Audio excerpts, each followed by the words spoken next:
నమస్తే, welcome to NCN news bulletin. ముందుగా headlines చూద్దాం. అంబేద్కర్పై మానవాది అమిత్ షా వ్యాఖ్యలు దేశద్రోహమే, ఈమెని గ్రీష్మ కుమార్. తూర్పుగోదావరి జిల్లా నిడదవోలు ఇందిరానగర్లో ఇటీవల పార్లమెంట్ సాక్షిగా కేంద్ర హోంమంత్రి అమిత్ షా అంబేద్కర్పై చేసిన వ్యాఖ్యలకు నిరసనగా ఐఎఫ్టీయూ అనుబంధ అభ్యుదయ పెయింటర్స్ మరియు ఆర్టిస్ట్ యూనియన్ ఆధ్వర్యంలో నిడదవోలు ఇందిరానగర్ అంబేద్కర్ విగ్రహం వద్ద నిరసన వ్యక్తం చేశారు. ఈ సందర్భంగా ఐఎఫ్టీయూ జిల్లా సహాయక కార్యదర్శి ఈమణి గ్రీష్మ కుమార్ మాట్లాడుతూ అమిత్ షా వ్యాఖ్యలు దేశద్రోహమని, వారు నిత్యం రామనామస్మరణ చేస్తూ కోట్లాది రూపాయలు ఖర్చు చేసి గుడి కట్టిన ఎంపీలు అయోధ్య రాముడు వారిని అయోధ్యలో అధికారంలోకి రానివ్వలేదని, కరోనా కష్టకాలంలో సైతం దేవుడు కాపాడుకోవడంతో అనేక కుటుంబ పెద్దల్ని ఉపాధిని కోల్పోయి రోడ్డున పడ్డాయని, మరోపక్క ప్రపంచవ్యాప్తంగా కోట్లాది మంది దేవుళ్లు ఉన్న యుద్ధాలు నిరోధించలేకపోతున్నారని, ప్రజా సమస్యలకు పరిష్కారం చూపలేక ప్రజా వ్యతిరేకతను ఆగ్రహాన్ని పక్కదారి పట్టించేందుకు మనువాదాన్ని అవలంబిస్తూ ప్రజల మధ్య విభేదాలు సృష్టించేందుకు హిందుత్వ ఎజెండాను ఆర్ఎస్ఎస్ రాజ్యాంగాన్ని అమల్లోకి తెచ్చేందుకు బీజేపీ మూకలు చేస్తున్న ప్రయత్నాల్లో భాగంగానే అంబేద్కర్పై విషం చిమ్ముతున్నారన్నారు. ఈ కార్యక్రమంలో పురుగు చైతన్య, ఎలగాడ రాజ్పాల్, బాలు, నందిగొల్ల మహేష్, విశ్వాస్, రాధాకృష్ణ, బవిర్శెట్టి నాగేంద్ర, రాజీవ్, అశోక్, పాలంగి చంద్రరాజు తదితరులు పాల్గొన్నారు.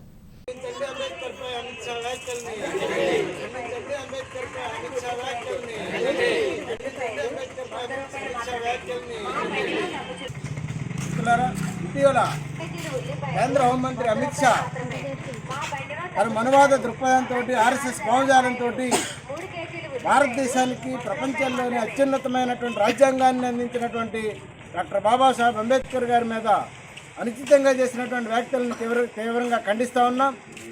ఆయన ఉద్దేశం, ఆయన ఏమంటాడంటే, పార్లమెంటు సాక్షిగా ఏదైతే రాజ్యాంగంలో పార్లమెంటు ఏర్పాటుకి అవకాశం కల్పించి పార్లమెంట్లో కూర్చునే అవకాశం కల్పించినటువంటి అంబేద్కర్ గారు ఉన్నారో, ఆయన మీదట ఆయన పేరు చెప్పించడం ప్రజలకి ఫ్యాషన్గా అయిపోయింది.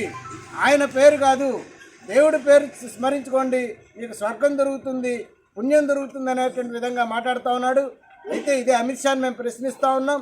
నీవు కొలిసేటువంటి కోట్లాది మంది భారత ప్రజానీకం కొలిచేటువంటి అనేక మంది దేవుళ్ళు, వాళ్ళు ఏ దేవుడైనా సరే కావచ్చును, కరోనా కష్టకాలంలో ప్రజల్ని చంపడానికి సిద్ధమయ్యారే తప్పితే ప్రజల్ని కాపాడినటువంటి వాళ్ళు ఎవరు కూడా లేరు.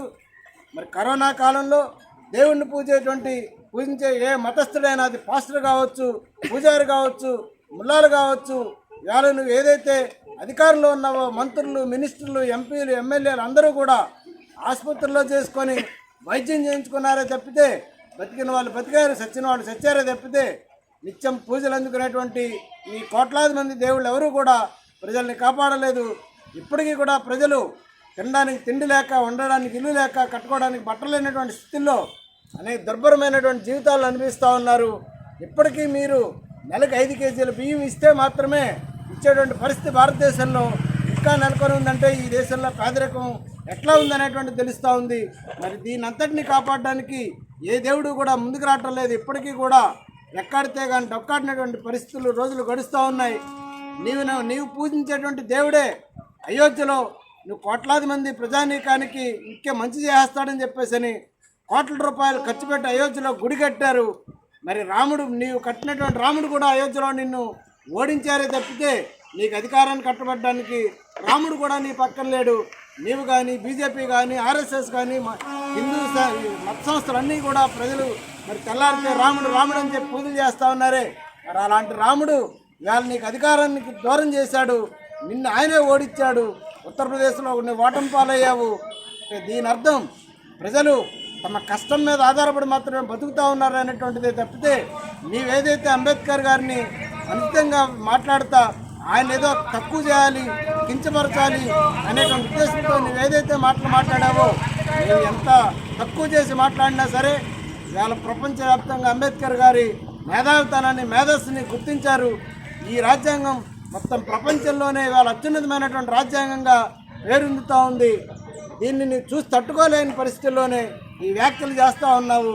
అందుకనే నీ తక్షణం నీవేదైతే అంబేద్కర్ తన రాజ్యాంగం ద్వారా హక్కులు కల్పించి వాళ్ళు నిన్ను కేంద్ర హోంమంత్రి స్థాయిలో నిలబెట్టారో ఆ పదవికి నీవు అనర్హుడివి, తక్షణమే దాన్ని రాజీనామా చేయాలని చెప్పేసి పార్లమెంటు సాక్షిగా ఈ దేశ ప్రధాని క్షమాపణ చెప్పాలని చెప్పేసి కూడా డిమాండ్ చేస్తా ఉన్నాం. గ్రీష్మ కుమార్, భారత కార్మిక సంఘాల సమాఖ్య, IFTU, ఉమ్మడి పశ్చిమ గోదావరి.